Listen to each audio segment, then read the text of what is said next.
Hi friends. Hi hello, ಹೇಗಿದ್ದೀರಾ? ಎಲ್ಲರೂ ಚೆನ್ನಾಗಿದ್ದೀರಾ ಅಂತ ಅಂದ್ಕೊತೀನಿ. ನಾನು ಕೂಡ ಚೆನ್ನಾಗಿದ್ದೀನಿ. ಫ್ರೆಂಡ್ಸ್, ಇದು ಹಳೆಯ ವಿಡಿಯೋ. ನನ್ನ ಹಳೆಯ ಚಾನಲಲ್ಲಿ ಇರುವಂಥ ಒಂದು ವಿಡಿಯೋನ ಡೌನ್ಲೋಡ್ ಮಾಡಿ ಹೊಸ ಚಾನಲ್ಗೆ ಹಾಕ್ತಾಯಿದ್ದೀನಿ. ಅದು ನಾನು ಹಿಂದಿನ ವಿಡಿಯೋದಲ್ಲಿ ಸಹ ಹೇಳಿದ್ದೀನಿ. ನನ್ನ ಹಳೆ ಚಾನಲ್ ಸ್ವಲ್ಪ ಪ್ರಾಬ್ಲಮ್ ಆಗಿತ್ತು, ಹಂಗಾಗಿ ಅದನ್ನ ಸ್ಟಾಪ್ ಮಾಡಿ ಮತ್ತೆ ಹೊಸ ಚಾನಲ್ಸ್ ಓಪನ್ ಮಾಡಿದ್ದೀನಿ ಅಂತ. ಅದರಲ್ಲಿರುವಂಥ ವೀಡಿಯೋಸನ್ನ ಡೌನ್ಲೋಡ್ ಮಾಡಿ ಇದರಲ್ಲಿ ಹಾಕ್ತಾಯಿದ್ದೀನಿ. ಫ್ರೆಂಡ್ಸ್, ನೋಡಿ ಸಪೋರ್ಟ್ ಮಾಡಿ. ಇದು ನಾನು ವಾಯ್ಸು ಅದೇ ಆವಾಗ ಕೊಟ್ಟಿರೋ ವಾಯ್ಸ್ನೇ ಹಾಕ್ತಾಯಿದ್ದೀನಿ. ಯಾಕೆ ಅಂತಂದರೆ ಅದರಲ್ಲಿ ಕೆಲವೊಂದು ಆ ವಿಡಿಯೋಗೆ ತಕ್ಕಾಗೆ ಮಾತಾಡಿರೋದ್ರಿಂದ ಇವಾಗ ಅದು ಅಷ್ಟೊಂದು ಇವಾಗ ಮಾತಾಡೋಕೆ ಹೋದರೆ ಅದು ಸೆಟ್ ಆಗೋದಿಲ್ಲ. ಆವಾಗಲೇ ಚೆನ್ನಾಗಿರುತ್ತೆ ಅಲ್ವಾ ಮಾತಾಡಿರೋದು.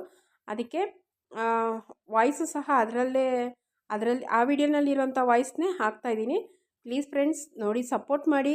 ಈ ವಿಡಿಯೋ ಇಷ್ಟ ಆದರೆ ಪ್ಲೀಸ್ ಒಂದು ಲೈಕ್ ಮಾಡಿ. ತುಂಬ ಜನ ನನ್ನ ವಿಡಿಯೋಸ್ ನೋಡ್ತಾ ಇದ್ದೀರಾ, ಪ್ಲೀಸ್ ಲೈಕ್ ಕೊಡಿ, ಹಾಗೆ ಕಮೆಂಟ್ ಮಾಡಿ, ಒಂದು ಸಬ್ಸ್ಕ್ರೈಬ್ ಮಾಡಿಕೊಂಡು ನನ್ನ ವಿಡಿಯೋ ನೋಡಿ ಫ್ರೆಂಡ್ಸ್. ಆಗ ನನಗೆ ಗೊತ್ತಾಗುತ್ತೆ ಯಾರೆಲ್ಲ ನೋಡ್ತಾ ಇದ್ದೀರಾ, ಎಲ್ಲಿವರೆಗೂ ಹೋಗುತ್ತೆ ನನ್ನ ವಿಡಿಯೋಸ್ ಅಂತ. ಓಕೆ ಫ್ರೆಂಡ್ಸ್, ನೋಡಿ ತುಂಬ ನನ್ನ ಹಳೆ ಮೆಮೊರಿ ಅಂದರೆ ಇದರಲ್ಲಿ ಎಲ್ಲ ತುಂಬ ಇಷ್ಟಪಟ್ಟು ಮಾಡಿರೋಂಥ ವೀಡಿಯೋಸ್ಗಳಿದ್ರೆ ಇದರಲ್ಲಿ, ಹಂಗಾಗಿ ಡಿಲೇ ಮಾಡೋದಕ್ಕೆ ಇಷ್ಟ ಅಲ್ಲ. ಅದನ್ನೇ ಹೊಸ್ದಾಗಿ ಡೌನ್ಲೋಡ್ ಮಾಡಿ ಹಾಕೋಣ ಅಂತಂದ್ಬಿಟ್ಟು ಈ ಥರ ಹಾಕ್ತಾಯಿದ್ದೀನಿ. ಪ್ಲೀಸ್ ನೋಡಿ ಸಪೋರ್ಟ್ ಮಾಡ್ತೀರಾ ಅಂತ ಅಂದ್ಕೊತೀನಿ ಫ್ರೆಂಡ್ಸ್. ಬನ್ನಿ ಇವಾಗ ಸ್ಟಾರ್ಟ್ ಮಾಡ್ತಾಯಿದ್ದೀನಿ. ಇವತ್ತಿನ ದಿನ ಯಾವ ರೀತಿ ಹೋಗುತ್ತೆ, ಹೇಗೆಲ್ಲ ಹೋಗುತ್ತೆ ಅಂತ ನೋಡೋಣ. ಓಕೆ ಫ್ರೆಂಡ್ಸ್, ಬನ್ನಿ ನೋಡ್ಕೊಂಬರೋಣ.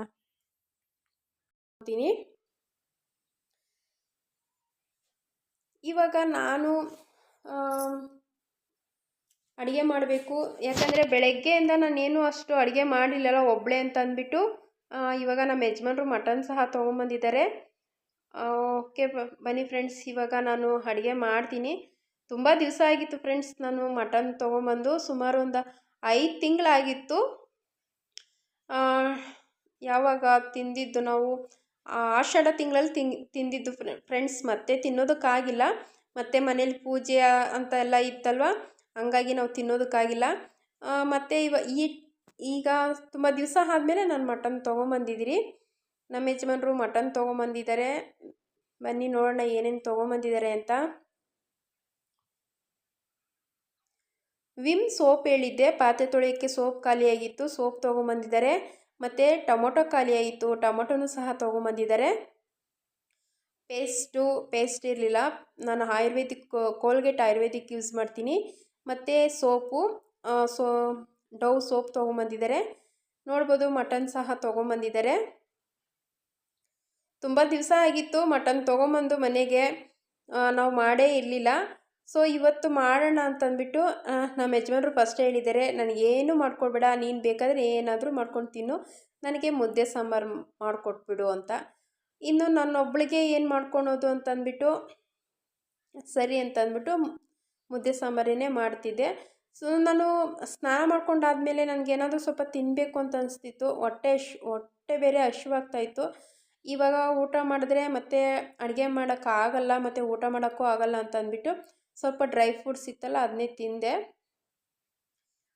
ಈಗ ಮಟನ್ನು ಸ್ವಲ್ಪ ಪೀಸೆಲ್ಲ ಸ್ವಲ್ಪ ದಪ್ಪ ದಪ್ಪ ಇತ್ತು. ಅದಕ್ಕೆ ನಮ್ಮ ಯಜಮಾನ್ರ ಕೈ ಕೊಟ್ಟಿದ್ದೀನಿ ಅದನ್ನ ಕಟ್ ಮಾಡೋದಕ್ಕೆ. ಅವರಲ್ಲಿ ಕಟ್ ಮಾಡ್ತಾ ಇದ್ದಾರೆ.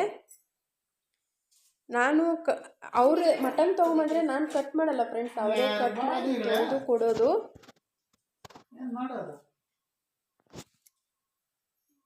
ಬೇಗ ಬರ್ತೀಯೋ ಅನ್ಕೊಂಡಿದ್ದೆ ನಾನು.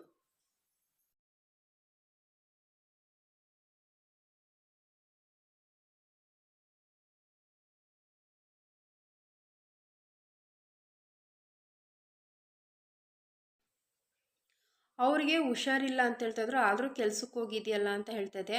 ಅವ್ರು ಏನು ಮಾಡೋದು, ಮನೇಲಿ ಕೂತ್ಕೊಂಡ್ರೆ ಪ್ರಾಬ್ಲಮ್ ಸಾಲ್ವ್ ಆಗಲ್ವಲ್ಲ, ಅದಕ್ಕೆ ಕೆಲ್ಸಕ್ಕೆ ಹೋಗಿದ್ದೆ ಅಂತ. ಹಾಗೆ ಫ್ರೆಂಡ್ಸ್, ತುಂಬ ದಿವಸದಿಂದ ಒಂದು ಒಡವೆ ಇಟ್ಟಿದ್ದೆ, ಅದು ಸಹ ಬಿಡಿಸ್ಕೊಂಬಂದಿದ್ದೀನಿ. ಸರಿ ಕೊಡು.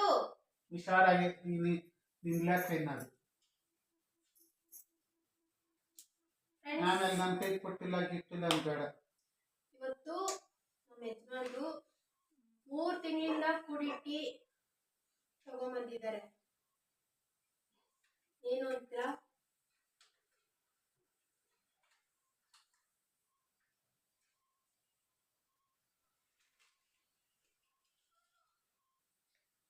ಫ್ರೆಂಡ್ಸ್ ಇದು ಆಷಾಢ ತಿಂಗಳಲ್ಲಿ ಇಟ್ಟಿದ್ದು friends.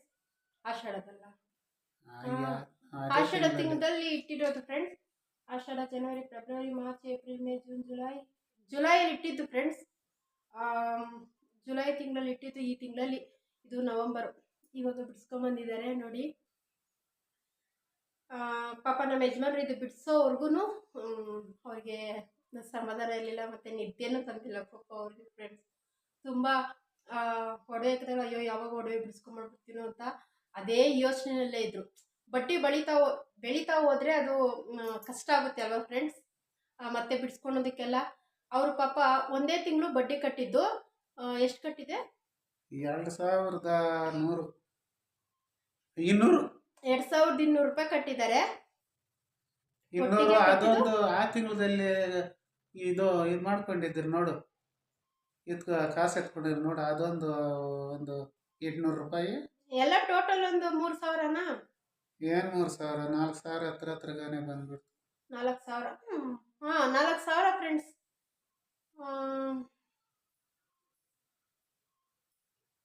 July, August, September, October, November 5 ತಿಂಗಳಾಗಿದೆ ಫ್ರೆಂಡ್ಸ್. 5 ತಿಂಗಳಿಗೆ 4000 ಹೆಂಗೋ ಬಿಡಿಸ್ಕೊಂಬಂದಿದ್ದಾರೆ ಫ್ರೆಂಡ್ಸ್. ತುಂಬ ಖುಷಿ ಆಯಿತು. ನಮ್ಮಂತೂ ಬಡವರು ಏನಾದರೂ ಒಡವೆ ಇಟ್ಬಿಟ್ರೆ ನಿಜವಾಗ್ಲೂ ಫ್ರೆಂಡ್ಸ್ ಅದು ತುಂಬಾ ಕಷ್ಟ. ತೆಗಿಯೋದೇ ಕಷ್ಟ ಅಂತಂದರೆ ಇರೋ ಒಡವೆನೂ ತೊಗೊಂಡೋಗಿ ಇಟ್ಬಿಟ್ರೆ ಎಷ್ಟು ಕಷ್ಟಪಡಬೇಕಾಗುತ್ತೆ ಫ್ರೆಂಡ್ಸ್. ನಿಜವಾಗ್ಲೂ ತುಂಬಾ ಕಷ್ಟ ಆಗುತ್ತೆ. ಅದರಲ್ಲೂ ನಮ್ಮ ಯಜಮಾನ್ರು ಪಾಪ ತುಂಬ ಕಷ್ಟಪಟ್ಟು ತೆಗ್ದಿರೋಂಥ ಒಡವೆ ಬಿಡಿಸ್ಕೊಂಬಂದಿದ್ದಾರೆ. ಖುಷಿ ಆಯಿತು. ನಿಮಗೆ ಇದು ಸಾಧಾರಣ ಅನಿಸ್ಬೋದು, ಬಟ್ ನನಗೆ ಮಾತ್ರ ತುಂಬಾ ನಾವೇನೇ ಒಂದು ಒಡವೆ ತೊಗೊಂಡ್ರೆ ಅದಕ್ಕೊಂದು ಅರ್ಥ ಅನ್ನೋದಿರುತ್ತೆ. ತುಂಬ ಅದರ ಹಿಂದೆ ತುಂಬಾ ಕಷ್ಟಪಟ್ಟಿರೋ ಒಂದು ಶ್ರಮ ಅನ್ನೋದಿರುತ್ತೆ ಅಲ್ವಾ ಫ್ರೆಂಡ್ಸ್. ನೋಡಿ, ಬಿಡಿಸ್ಕೊಂಬಂದಿದ್ದಾರೆ ಫ್ರೆಂಡ್ಸ್. ಇದು ತೊಳೆದು ಇಡಬೇಕು. ಇದನ್ನ ತೊಳೆದ್ಬಿಟ್ಟು ಇಡಬೇಕು ಫ್ರೆಂಡ್ಸ್, ಹಾಗೆ ಬೀರಿನಲ್ಲಿ ಇಡಬಾರ್ದು.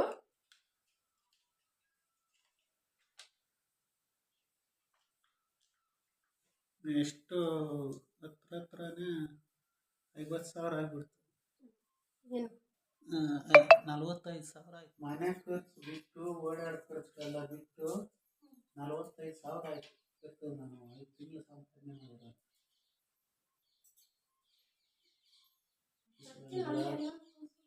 ಬಿಸಿಲು ಏನಕ್ಕೆ ಹೋಯ್ತು? ಏನಕ್ಕೆ ಬಿಸಿಲಲ್ಲಿ ಬಾಧೆ ನಿಂತ್ಕೊಂತೀಯ ನೋಡಿ. ಇವತ್ತು ಯಾವ್ದು ಬಂತ ಮಟನ್ ಅಂತ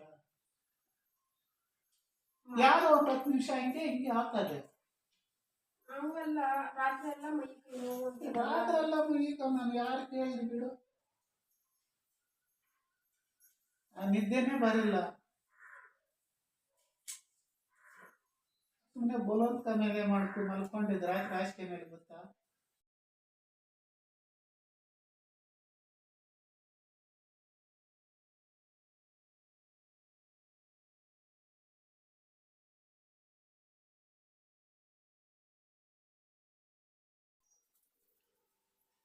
ಅವ್ರಿಗೆ ಹುಷಾರಿರಲಿಲ್ಲ ಫ್ರೆಂಡ್ಸ್. ಆದರೂ ಇವತ್ತು ಕೆಲ್ಸಕ್ಕೆ ಹೋದರು. ಯಾಕೆ ಅಂತಂದರೆ ಒಡವೆ ಬಿಡಿಸ್ಕೊಂಬಿಡ್ಬೇಕು, ತುಂಬ ದಿವಸ ಆದರೆ ಮತ್ತೆ ಬಡ್ಡಿ ಬೆಳೀತಾ ಹೋಗುತ್ತೆ ಅಂತ ಹೇಳಿದ್ರು. ಮತ್ತು ನನಗೂ ಸ್ವಲ್ಪ ಬೇಜಾರಿತ್ತು. ಯಾಕೆಂದರೆ ನಾನು ಅವ್ರನ್ನ ಒತ್ತಾಯ ಮಾಡ್ತಾ ಇರಲಿಲ್ಲ, ಆದಷ್ಟು ಬೇಗ ಬಿಡಿಸ್ಕೊಂಬಿಡ್ಬೇಕು ಅಂತ ನಾನು ಏನೂ ಅವ್ರನ್ನ ಕೇಳ್ತಾನೆ ಇರಲಿಲ್ಲ ಫ್ರೆಂಡ್ಸ್. ಯಾಕಂದರೆ ಒಬ್ಬರು ಸಂಪಾದನೆ ಅಲ್ವಾ, ಪಾಪ ಅವರು ಎಷ್ಟು ಅಂತ ಕಷ್ಟಪಡ್ತಾರೆ. ಈ ಕಡೆ ಮನೆಯೂ ನೋಡ್ಕೊಬೇಕು, ಮತ್ತು ನಾನು ಬೇರೆ ಮನೆಯಲ್ಲೇ ಇದ್ದೀನಿ. ನನ್ನ ಕಡೆಯಿಂದ ಯಾವುದೇ ರೀತಿ ಒಂದು ರೂಪಾಯಿ ಆದಾಯ ಇಲ್ಲ ಅವ್ರಿಗೆ. ಅವ್ರು ಸಂಪಾದನೆ ಮಾಡಿದ್ರೇ ನಮಗೆ ಮನೆಗೆ ಆದಾಯ ಅಂತ ಹೇಳ್ಕೊತೀನಿ. ಹಿಂಗಿರ್ಬೇಕಾದ್ರೆ ನಾನು ಜಾಸ್ತಿ ಅವ್ರನ್ನ ಒತ್ತಾಯ ಮಾಡಿಲ್ಲ ಆದಷ್ಟು ಬೇಗ ಬಿಡಿಸ್ಕೊಬೇಕು ಅಂತ. ಆದರೂ ಅವರು ಮನೆ ಖರ್ಚು ಎಲ್ಲ ನೋಡಿಕೊಂಡು ಅವರು ಕೂಡಿಟ್ಟು ಬಿಡಿಸ್ಕೊಂಬಂದಿದ್ರು ಫ್ರೆಂಡ್ಸ್. ನನಗಂತೂ ತುಂಬಾ ಖುಷಿ ಆಯಿತು. ಏನೇ ಆಗಲಿ ಫ್ರೆಂಡ್ಸ್, ನಾವು ಮನೆಯಲ್ಲಿ ಎಷ್ಟು ಯಾವ ರೀತಿಯಲ್ಲಿ ಮೇಂಟೈನ್ ಮಾಡ್ಕೊಂಡು ಹೋಗ್ತಿರೋ ಗಂಡಸರು ಸಹ ಅಲ್ಲಿ ಅವರು ಅಷ್ಟೇ ಜವಾಬ್ದಾರಿಯಿಂದ ನಮ್ಮನ್ನು ನೋಡ್ಕೊತಾರೆ. ಕೆಲವೊಂದು ಜವಾಬ್ದಾರಿ ಅವರೇ ತೊಗೊಂಡು ನಮಗೆ ಗೊತ್ತಿಲ್ದಿರೋ ಅಷ್ಟು ಜವಾಬ್ದಾರಿನ ಅವರು ನಿಭಾಯಿಸ್ತಾರೆ. ಮನೆಯಲ್ಲಿ ಗಂಡ ಹೆಂಡತಿ ಎಷ್ಟು ಅನುಕೂಲವಾಗಿ ಎಷ್ಟು ಒಂದು ಹೊಂದಾಣಿಕೆಯಿಂದ ಹೋಗ್ತಾರೋ ಅದ್ರ ಮೇಲೆ ಇರುತ್ತೆ ಫ್ರೆಂಡ್ಸ್. ಒಂದು ಅಂಡರ್ಸ್ಟ್ಯಾಂಡಿಂಗ್ ಅನ್ನೋದು ಅದರಲ್ಲಿ ಇರುತ್ತೆ. ಇವತ್ತು ನಾವು ಆ ಒಡವೆ ಬಿಡಿಸ್ಕೊಂಬಂದಿರೋದ್ರಿಂದ ನನಗಂತೂ ತುಂಬಾ ಖುಷಿ ಆಯಿತು. ನಿಜ ಹೇಳಬೇಕು ಅಂತಂದರೆ ಅದೊಂಥರ ನನಗೆ ಅದು ಇಷ್ಟು ಬೇಗ ಬಂದಿದ್ದಕ್ಕೆ ಒಂದು ನಿಜವಾಗ್ಲೂ ನನಗೆ ತುಂಬಾ ಖುಷಿ ಆಯಿತು. ನಾನು ಅಂದ್ಕೊಂಡಿದ್ದೆ ನಮ್ಮ ಯಜಮಾನ್ರು ಅವರು ಇಷ್ಟು ಒಬ್ಬರೇ ಸಂಪಾದನೆ ಮಾಡ್ತಾಯಿದ್ರಲ್ಲ, ಇವಾಗ ಬಿಡಿಸ್ಬಿಟ್ಟು ಅನ್ನೋ ದುಡ್ಡು ಅಷ್ಟು ದುಡ್ಡು ಹೊಂದಿಸಿ ಅಂದರೆ ಏನು ಅಡ್ಜಸ್ಟ್ ಮಾಡಿ ಹೆಂಗೆ ಬಿಡಿಸ್ಕೊಂಬರೋಕ್ಕಾಗುತ್ತಾ, ಬಡ್ಡಿನೇ ಸರೋಗುತ್ತೋ ಏನೋ, ನಾವೇ ಅಷ್ಟು ಬಡ್ಡಿ ಕಟ್ಟಬೇಕಾಗುತ್ತೇನೋ ಅಂತ ಅಂದ್ಕೊಂಡಿದ್ವಿ. ಅಂದರೂ ಪರವಾಗಿಲ್ಲ ಫ್ರೆಂಡ್ಸ್, ಆದಷ್ಟು ಬೇಗ ಬಂತು. ಇವಾಗ ಮಟನ್ ಸಾಂಬಾರಿಗೆ ಎಲ್ಲ ರೆಡಿ ಮಾಡ್ಕೊತಾ ಇದ್ದೀನಿ. ಮಟನ್ ಸಾಂಬಾರು ಸಿಂಪಲ್ಲಾಗಿ ಚಕ್ಕೆ, ಲವಂಗ, ಶುಂಠಿ, ಬೆಳ್ಳುಳ್ಳಿ, ಈರುಳ್ಳಿ, ಟೊಮೊಟೊ ಇದೆಲ್ಲ ಫ್ರೈ ಮಾಡ್ಕೊತಾ ಇದ್ದೀನಿ. ನಾನು ಖಾರದ ಪುಡಿ ಯೂಸ್ ಮಾಡಲ್ಲ, ಒಣಗಿರೋ ಮೆಣಸಿನ್ಕಾಯಿ ಯೂಸ್ ಮಾಡ್ತೀನಿ, ಮತ್ತು ಕೊಬ್ಬರಿನೂ ಇದೆಲ್ಲ ಹಾಕ್ಕೊಂಡು ಫ್ರೈ ಮಾಡಿಕೊಂಡು ಇವಾಗ ಮಟನ್ನು ಸಹ ಇದು ಬಂದು ಮೇಕೆ ಮಟನ್ನು 1 kg ತೊಗೊಂಬಂದಿದ್ರು. ನಾನು ಹೇಳಿದೆ 1 kg ಬೇಡ ಅಂತ, ಆದರೂ ಅವ್ರು ನಾನು ತೊಗೊಂಬಂದ್ಬಿಟ್ಟೆ ಏನೋ ಗೊತ್ತಿಲ್ಲ ಅಂತ ಅಂದರು. ಅವ್ರು ಯಾವಾಗಲೂ ಹೋದಾಗ ಫೋನ್ ಮಾಡ್ತಿದ್ರು. ಅವರು ಈ ಥರ ತೊಗೊಂಬರ್ಬೇಕಾದ್ರೆ ನನಗೇನು ಫೋನ್ ಮಾಡಿಲ್ಲ, ತೊಗೊಂಬರ್ತೀನಿ ಅಂತ ಹೋದರು ಅಷ್ಟೇ, ತೊಗೊಂಬಂದ್ಬಿಟ್ಟಿದ್ದಾರೆ. ನನಗೆ ಯಾಕಂದರೆ ನಾನು ನಾಳೆ ಸೋಮವಾರ ಅಲ್ಲ, ಮತ್ತು ಮಟನ್ ಸಾಂಬಾರು ಅಂದರೆ ಉಳಿದ್ಬಿಟ್ರೆ ಅದು ಕಷ್ಟ ಆಗುತ್ತೆ, ಸೋಮವಾರಕ್ಕೆ ಇಟ್ಕೊಬೇಕಾಗುತ್ತೆ ಅಂತ. ಸರಿ ಏನು ಮಾಡೋದಕ್ಕೂ ಆಗಲ್ಲ, ತೊಗೊಂಬಂದ್ಬಿಟ್ರೆ ಅಂತ ಈಗ ನಾನು ಮಾಡ್ತಾಯಿದ್ದೀನಿ. ಇದು ಮಸಾಲೆ ಎಲ್ಲ ರುಬ್ಬಿ ಸಾಂಬಾರು ಮಾಡ್ತಾಯಿದ್ದೀನಿ. ಅವ್ರಿಗೆ ನಮ್ಮ ಯಜಮಾನ್ರಿಗೆ ಮುದ್ದೆ ಸಾಂಬಾರೇ ಇಷ್ಟ, ಈ ಬೇರೆ ಎಲ್ಲ ಏನೂ ಇಷ್ಟ ಆಗೋದಿಲ್ಲ. ಇನ್ನು ನಾನು ಒಬ್ಳಿಗೇನು ಬೇರೆ ಮಾಡ್ಕೊಳೋದು ಅಂತಂದ್ಬಿಟ್ಟು ಮುದ್ದೆ ಸಾಂಬಾರೇ ಮಾಡ್ಕೊತಾ ಇದ್ದೀನಿ. ನನಗೆ ಖಾರದ ಪುಡಿ ಹಾಕಿದ್ರೆ ನನಗೆ ಅಷ್ಟೊಂದು ಇಷ್ಟ ಆಗೋಲ್ಲ, ಒಣಗಿರೋ ಮೆಣಸಿನ್ಕಾಯಿನೇ ಹಾಕಿ ರುಬ್ಬಿದ್ರೆ ಚೆನ್ನಾಗಿರುತ್ತೆ ಅಂತ ಅಂದ್ಬಿಟ್ಟು ಒಣಗಿರೋ ಮೆಣಸಿನ್ಕಾಯಿ ಹಾಕಿ ರುಬ್ಬಿರೋದ್ರಿಂದ ಕಲ್ಲರ್ ಈ ಥರ ಬಂದಿದೆ. ಇವಾಗ ಸಾಂಬಾರೆಲ್ಲ ಅದು ರೆಡಿ ಮಾಡಿಟ್ಬಿಟ್ಟು ಮುದ್ದೆನೂ ಸಹ ಮಾಡ್ಕೊತಾ ಇದ್ದೀನಿ. ಮುದ್ದೆ ಸಾಂಬಾರು ನಿಜ ಹೇಳಬೇಕು ಅಂತಂದರೆ ಮುದ್ದೆ ತಿಂದ ಅಭ್ಯಾಸ ಇರೋರಿಗೆ ಮುದ್ದೆ ಸಾಂಬಾರು ಮುಂದೆ ಬೇರೆ ಯಾವ ಅಡುಗೆನೂ ಇಷ್ಟ ಆಗಲ್ಲ ಅನಿಸುತ್ತೆ ಫ್ರೆಂಡ್ಸ್. ನಮಗೂ ಹಾಗೇ ಏನೋ ಅಪರೂಪಕ್ಕೆ ಬೇರೆ ಏನಾದರೂ ಮಾಡ್ಕೊಂಡು ತಿನ್ನಬೇಕು ಅಂತ ಅನಿಸುತ್ತೆ. ಇವಾಗ ನೋಡಿ ಸಾಂಬಾರೆಲ್ಲ ರೆಡಿಯಾಗಿದೆ. ಸಾಂಬಾರೂ ತುಂಬ ಚೆನ್ನಾಗಿ ಬಂದಿತ್ತು. ನಾನು ಸ್ವಲ್ಪ ನೀರಾಗೆ ಸಾಂಬಾರು ಮಾಡಿದ್ದೆ, ನನಗೆ ಅಷ್ಟೊಂದು ಗಟ್ಟಿ ನನಗೆ ಇಷ್ಟ ಆಗೋದಿಲ್ಲ. ಇವಾಗ ಸಾಂಬಾರು ಅದು ಕುಕ್ಕರ್ ಮುಚ್ಚಳ ತೆಗೆದು ಅದನ್ನ ಸ್ವಲ್ಪ ಉಪ್ಪು ಬೇಕಾಗಿತ್ತು, ಉಪ್ಪು ಹಾಕ್ಬಿಟ್ಟು ಅದನ್ನು ಸ್ವಲ್ಪ ಕುದಿಯೋದಕ್ಕೆ ಬಿಡ್ತಾಯಿದ್ದೀನಿ. ಅದು ಸಾಂಬಾರು ಕುದ್ರೇ ಸ್ವಲ್ಪ ಟೇಸ್ಟು ಚೆನ್ನಾಗಿ ಬರೋದು. ಈ ಕಡೆ ಮುದ್ದೆನೂ ಸಹ ಆಗ್ತಾಯಿದೆ, ಮುದ್ದೆನೂ ತೊಳಸ್ಕೊತಾ ಇದ್ದೀನಿ, ನೋಡ್ಬೋದು.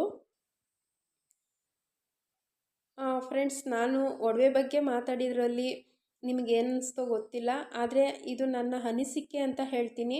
ಯಾಕೆಂದರೆ ನಮ್ಮಂಥ ಮಿಡಲ್ ಕ್ಲಾಸ್ ಫ್ಯಾಮಿಲಿನಲ್ಲಿ ಒಂದು ಒಡವೆ ತೊಗೊಳೋದಕ್ಕೆ ಎಷ್ಟು ಕಷ್ಟಪಡ್ತೀರಿ, ಅದರಲ್ಲೂ ಏನಾದರೂ ಪ್ರಾಬ್ಲಮ್ ಅಂತ ತೊಗೊಂಡೋಗಿ ಇಟ್ಬಿಟ್ರೆ ಅದನ್ನ ಬಿಡಿಸ್ಕೊಳೋದಕ್ಕೆ ಎಷ್ಟು ಕಷ್ಟಪಡ್ತೀರಿ ಅಲ್ವಾ. ಕೆಲವರು ಕೈಯಲ್ಲಾದರೆ ಬಿಡಿಸ್ಕೊತಾರೆ, ಇನ್ನು ಕೆಲವರು ಬಿಡಿಸ್ಕೊಳಕ್ಕಾಗೋದೇ ಇಲ್ಲ ಅಂತ ಅನ್ನೋರು ಬಿಟ್ಟೇ ಬಿಟ್ಬಿಡ್ತಾರೆ.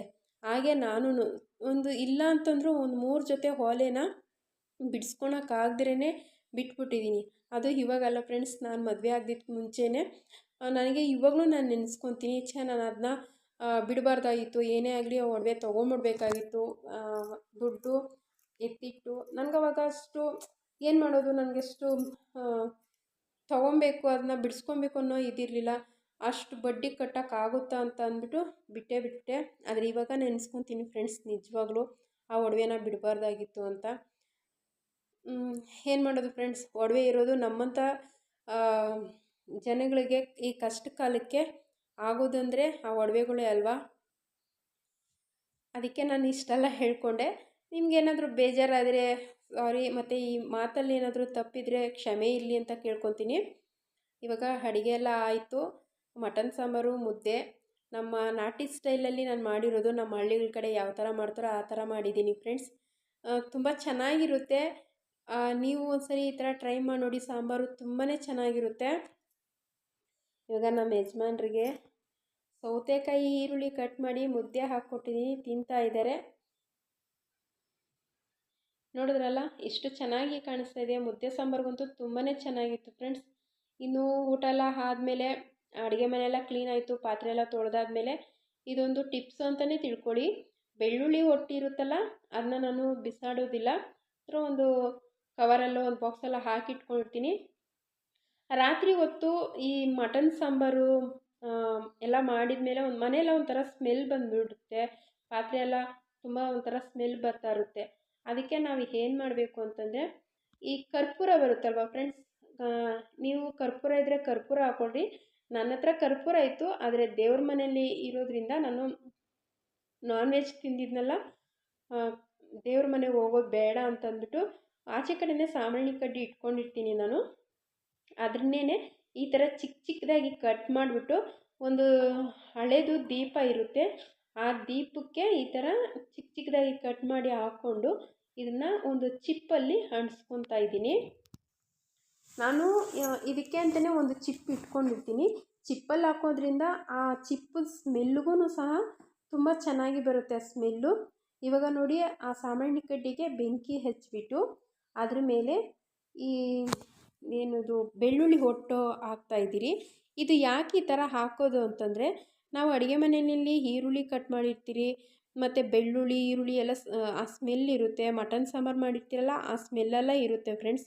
ರಾತ್ರಿ ಹೊತ್ತು ಈ ಥರ ಹೊಗೆ ಹಾಕೋದ್ರಿಂದ ಅಡುಗೆ ಮನೆಯಲ್ಲಿ ಅದರಲ್ಲಿ ಇರೋಂಥ ಒಂದು ಸ್ಮೆಲ್ಲು ಇರುತ್ತಲ್ಲ, ಈ ಬೆಳ್ಳುಳ್ಳಿ ಹೊಟ್ಟು ಮತ್ತು ಆ ಸಾಂಬ್ರಾಣಿ ಕಡ್ಡಿ ಸ್ಮೆಲ್ಲು ತುಂಬಾ ಚೆನ್ನಾಗಿರುತ್ತೆ. ಆ ಸ್ಮೆಲ್ಲು ನಮ್ಮ ಮನೆಯಲ್ಲಿ, ಅಂದರೆ ನಮ್ಮ ಅಡುಗೆ ಮನೆಗಳಲ್ಲಿ ಯಾವುದೇ ರೀತಿ ಒಂದು ಬ್ಯಾಡ್ ಸ್ಮೆಲ್ ಬರೋದಿಲ್ಲ, ಒಂದು ಪಾಸಿಟಿವ್ ಅಂತ ಅನ್ನೋದು ಒಂದು ಇರುತ್ತೆ. ನೀವು ಬೇಕಾದರೆ ಇದು ಒಂದು ಸರಿ ಟ್ರೈ ಮಾಡಿ ನೋಡಿ. ಮತ್ತು ನಾವು ಬೆಳಗ್ಗೆ ಬರೋಷ್ಟರಲ್ಲಿ ಅಡುಗೆ ಮನೆ ಒಂದು ಒಳ್ಳೆ ಪರಿಮಳ ಬರ್ತಾ ಇರುತ್ತೆ ಫ್ರೆಂಡ್ಸ್. ನೀವು ಬೇಕಾದರೆ ಒಂದು ಸರಿ ಟ್ರೈ ಮಾಡಿ ನೋಡಿ. ಇವಾಗ ಅದೇ ರೀತಿಯೇ ನಾನು ಅದಕ್ಕೆ ಬೆಂಕಿ ಹಾಕಿ ಹೊಗೆ ಬರ್ತಾ ಇದೆ, ನೋಡ್ತಾ ಇರ್ಬೋದು. ಅದೊಂಥರ ಧೂಪದ ಥರನೇ ಇರುತ್ತೆ. ಅದನ್ನು ಹಚ್ಚಿಟ್ಬಿಟ್ಟು ಇವಾಗ ಕಿಟಕಿಲೆಲ್ಲ ಕ್ಲೋಸ್ ಮಾಡಿ ಸಿಲಿಂಡ್ರನ್ನ ಆಫ್ ಮಾಡಿ, ಇವಾಗ ನಂದು ಕೆಲಸ ಎಲ್ಲ ಮುಗ್ದಾದ್ಮೇಲೆ ನಮ್ಮ ಯಜಮಾನ್ರು ಎಲೆ ಅಡಿಕೆ ಹಾಕ್ಕೊಬೇಕು ಅಂತ ಅಂದರು. ಅದಕ್ಕೆ ಅವ್ರಿಗೆ ಮನೆಯಲ್ಲಿಯೇ ಎಲೆ ಅಡಿಕೆ ಇತ್ತು. ನಾನು ಸ್ಟಾಕ್ ಇಟ್ಕೊಂಡಿರ್ತೀನಿ, ಅಡಿಕೆ ಆಗಲಿ ಮತ್ತು ಎಲೆ ಆಗಿರಲಿ, ನಾನು ಫ್ರಿಜ್ಜಲ್ಲಿ ಎಲೆ ಇಟ್ಕೊತೀನಿ. ಈ ಎಲೆ ಅಡಿಕೆದು ಸುಣ್ಣ ಮಾತ್ರ ಇಟ್ಕೊಂಡಿರೋದಿಲ್ಲ. ಅದು ನಮ್ಮ ಯಜಮಾನ್ರು ತೊಗೊಂಬಂದರು, ಮೋಸ್ಟ್ಲಿ ಅವ್ರ ಅಮ್ಮ ಹತ್ರನೇ ತೊಗೊಂಬಂದರು ಅಂತ ಅನಿಸುತ್ತೆ. ಇವಾಗ ನೋಡಿ, ನಾನು ಎಲೆ ಅಡಿಕೆ ತೊಗೊಂಬಂದು ನಮ್ಮ ಯಜಮಾನ್ರಿಗೆ ಕೊಡ್ತಾಯಿದ್ದೀನಿ. ನಾನಿಲ್ಲಿ ಸ್ವಲ್ಪ ಸಕ್ಕರೆನೂ ಮತ್ತು ಏಲಕ್ಕಿ ಹಾಕ್ಕೊಂಡಿದ್ದೀನಿ. ಅವ್ರಿಗೆ ಈ ಥರ ಮಟನ್ ಊಟ ತಿಂದಾದ್ಮೇಲೆ ಎಲೆ ಅಡಿಕೆ ಹಾಕೋದಕ್ಕೆ ತುಂಬ ಇಷ್ಟ, ನನಗೂ ತುಂಬ ಇಷ್ಟ. ಆದರೆ ನನಗೆ ಸ್ವಲ್ಪ ಜೀರ್ಣ ಮಾಡ್ಕೊಳೋದು ಸ್ವಲ್ಪ ಕಷ್ಟ ಆಗುತ್ತೆ. ಲಾಸ್ಟ್ ಟೈಮಲ್ಲಿ ನನಗೆ ಎಲೆ ಅಡಿಕೆ ಎಲ್ಲ ಹಾಕಿ ಲಾಸ್ಟ್ ಟೈಮಲ್ಲಿ ಒಂದು ಸ್ವಲ್ಪ ಎದೆ ಉರಿಯೋಕ್ಕೆ ಸ್ಟಾರ್ಟ್ ಆಗುತ್ತೆ. ಹಾಗಾಗಿ ನಾನು ಜಾಸ್ತಿ ಯೂಸ್ ಮಾಡೋದಿಲ್ಲ ಎಲೆ ಅಡಿಕೆ. ಈಗ ನಮ್ಮ ಯಜಮಾನ್ರಿಗೆ ಅಂತ ಅವ್ರಿಗೆ ನೋಡಿ ಎಲೆ ಅಡಿಕೆನ ನಾನು ಹಾಕ್ಕೊಡ್ತಾಯಿದ್ದೀನಿ. ಫಸ್ಟಿಗೆ ಒಂದು ಎಲೆ ತೊಗೊಂಡು ಅದಕ್ಕೆ ಈ ಥರ ಎಲ್ಲ ಸುಣ್ಣ ಹಾಕಿಬಿಟ್ಟು ಸ್ವಲ್ಪ ಸಕ್ಕರೆನೂ ಮತ್ತು ಒಂದೇ ಒಂದು ಕಾಳು ಏಲಕ್ಕಿ ಹಾಕಿ ಎಲೆ ಅಡಿಕೆ ಹಾಕ್ಕೊಂಡ್ರೆ ಬಾಯಿ ಸ್ಮೆಲ್ಲು ತುಂಬ ಚೆನ್ನಾಗಿರುತ್ತೆ. ಮತ್ತು ಅದೊಂಥರ ಟೇಸ್ಟು ಆಗಿ ಇರುತ್ತೆ. ಯಾಕೆಂದರೆ ನಾವು ಸಕ್ಕರೆ ಹಾಕಿರ್ತೀರಲ್ಲ, ಒಂಥರ ಟೇಸ್ಟ್ ತುಂಬಾ ಚೆನ್ನಾಗಿರುತ್ತೆ ಫ್ರೆಂಡ್ಸ್. ನಾನು ಅದೇ ಥರನೇ ನಮ್ಮ ಯಜಮಾನ್ರಿಗೆ ಹಾಕ್ಕೊಡ್ತಾಯಿದ್ದೀನಿ. ಮತ್ತು ಎಲೆ ಅಡಿಕೆ ಹಾಕಬೇಕಾದ್ರೆ ಫಸ್ಟು ಎಲೆಗೆ ಅದು ಮೇಲೆ ಇರೋಂಥ ಎಲೆಯಲ್ಲಿ ಮೇಲೆ ಇರುತ್ತಲ್ಲ ತುದಿ ಮತ್ತು ಆ ಎಲೆ ತೋಟನೂ ಕಟ್ ಮಾಡಿ ಕೊಡಬೇಕಂತೆ. ನಾನು ಅದನ್ನ ಮರ್ತಿದ್ದೆ. ಅದಕ್ಕೆ ನಮ್ಮ ಯಜಮಾನ್ರು ಹೇಳ್ತಾಯಿದ್ರು, ಅದನ್ನ ಕಟ್ ಮಾಡಿ ಕೊಡು, ಹಾಗೆ ಕೊಡಬೇಡ ಅಂತ.